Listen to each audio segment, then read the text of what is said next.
Yo, this is Hegassen here with my One Piece Manga Chapter 937 review. This is a mouthful for me, so just bear with me. Gyukimaru on Oihagi Bridge. Oihagi Bridge, I think. That's how you pronounce it. Manga Chapter 937. Let's get into the review.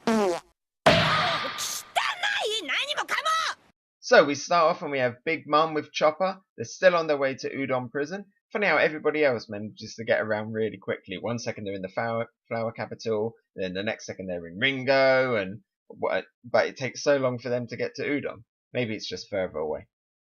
So we see Big Mum on her way there with Chopper, and all Big Mum can go on about is the Shiruko, the red bean porridge. She's obsessed with it. Chopper's worried about the fact that when they get to the prison, if there's none there, that she's going to go like hunger pangs again, wedding a cake, but this time red bean porridge. So Chopper's worried that that's going to happen and that she's going to regain her memories. But all Big Mum right now is thinking about is that red bean porridge. And there's also somebody else that's constantly thinking about the red bean porridge, and that is Queen. And Queen keeps bringing it up, how he's brought a load with him, how he loves it, how nobody else is going to touch it. For me, that screams that when Big Mum gets there, we're going to get some Big Mum versus Queen. Finally a good fight, but will she be able to use all of her powers? I don't know, but I'm excited to hopefully see a bit more of Big Mum actually fighting, and then finally some of Queen.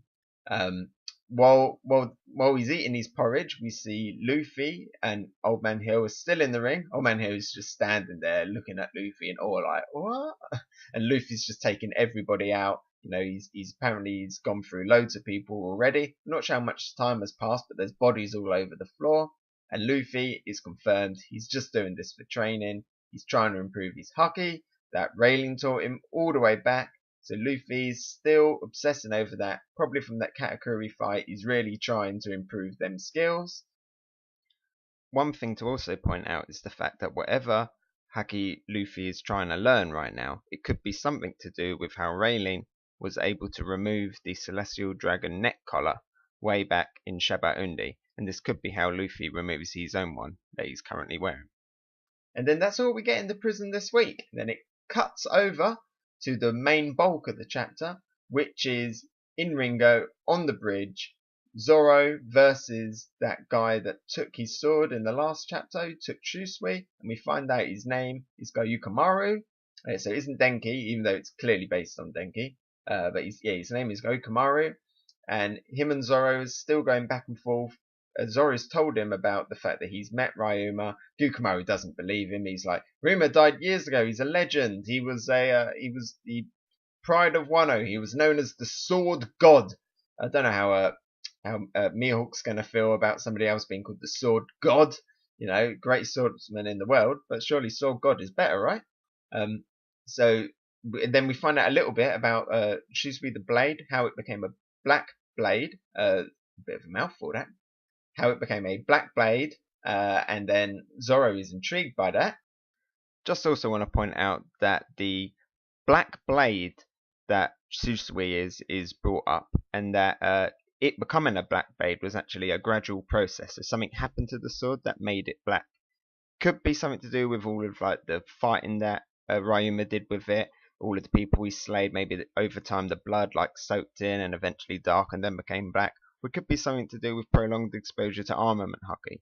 So the more you use the armament haki, the more it becomes infused into the blade, and then eventually just becomes part of the blade itself. You don't need to trigger it anymore; it's constantly there. And then all of a sudden, in the distance, they hear some woman screaming. Zoro turns around, and the guy again takes another jab. Zoro's like, "What are you doing?" He's like, "We're in a fight, you know. You let your guard down." He's like, "Don't attack me when I'm distracted." So they've got a great little bit of back and forth. So Zoro turns around. There's a woman running towards him. It looks like Komurasaki. I don't think it is. I think it's just another courtesan. It's hard to tell. A lot of Oda draws a lot of them with quite similar faces. The courtesans, but I don't know. Maybe it is.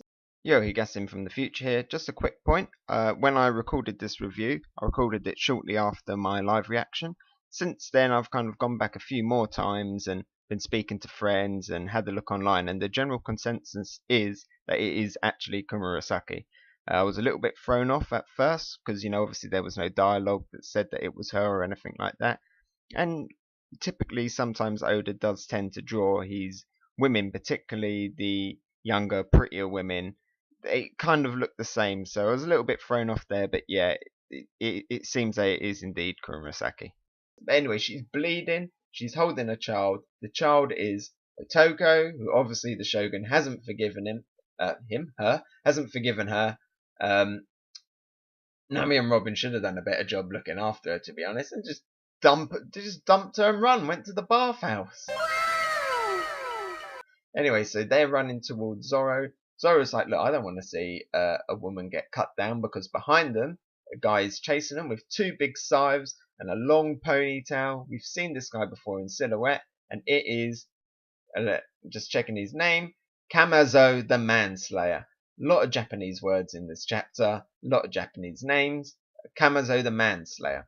We find out that he is actually allowed to be a manslayer, a mass murderer in the flower capital, because the Shogun lets him. He's the secret assassin of the Shogun.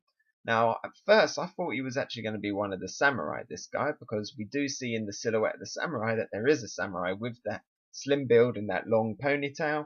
So maybe he is, maybe he isn't, maybe he's just fallen away from being an honorable samurai and has just become this assassin. Not sure yet.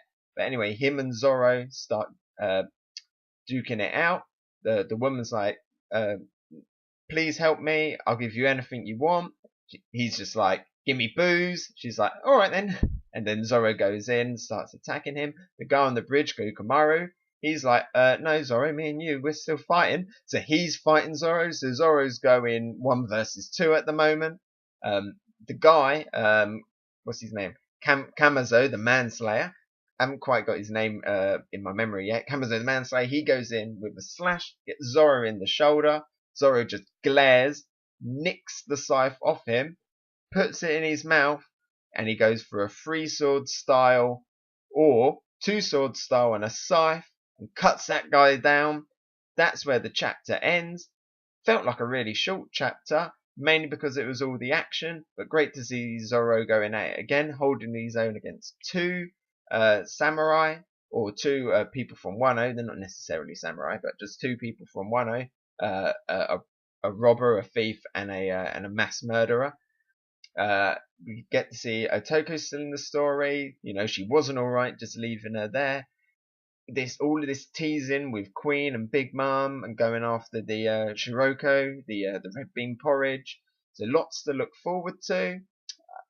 I think it was a solid chapter. I can say it felt a little bit quick, and a lot of cutting around. Just still more hype building for the next chapters. Hopefully in the next chapter, 938, there isn't a break, by the way, but hopefully it doesn't keep cutting away. I want to stick with this bridge scene at the moment, but I'll give 937. I think it's a blue loot tier for me. It was quick. It was some good action. Definitely be amazing in the anime. But like I say, it's just a little bit quick.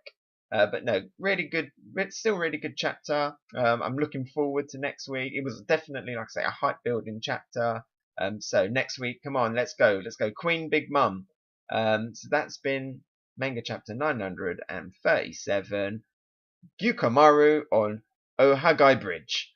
I'm gonna get that pronunciation down. I've been Hegassen. Let me know what you think of the chapter. If you liked it, let me know. Like and subscribe. I've been Hegassen, and I'll talk to you later. Bye! Oh, God.